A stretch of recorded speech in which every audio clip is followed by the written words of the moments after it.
గతంలో వెస్ట్ బెంగాల్లో దాదాపు 40-50 లక్షల ఓట్లు పోయినాయి. దానివల్ల గవర్నమెంటే కారణం అయిపోయింది.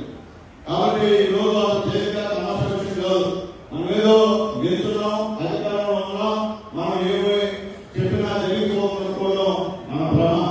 ఏదైనా సరే పీడించి మేలంచాలా, చిన్న పామునైనా పెద్ద కళతో కొడితే వస్తుంది, తేలిక సత్య పరిస్థితి కాదు. కాబట్టి మనం మళ్ళీ గెలవాలంటే ఎన్డీఏ గవర్నమెంట్ ఈ సభలో బిఎల్ఏ పాత్ర చాలా ముఖ్యమని చెప్పి నేను తెలియజేస్తున్నా. ఇప్పుడే వెంకటేష్ చెప్పాడు, ఇంతకుముందు ప్రభావం మొత్తం పూర్తి మనకి ఇచ్చేవాడు. ఈరోజు ఆ పరిస్థితి లేదు.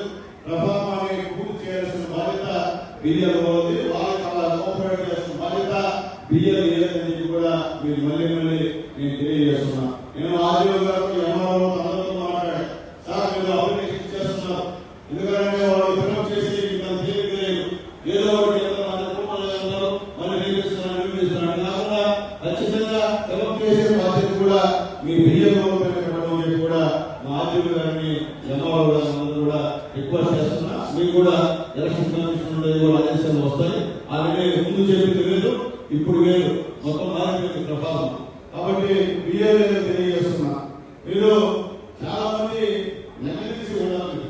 ఏమో మునిగిపోతాం, మీకు అర్థం కాదు. మనం ఓడిపోతే రేపు దిక్కున్నదు, మళ్ళీ చేరుకోవడానికి దిక్కున్నదు.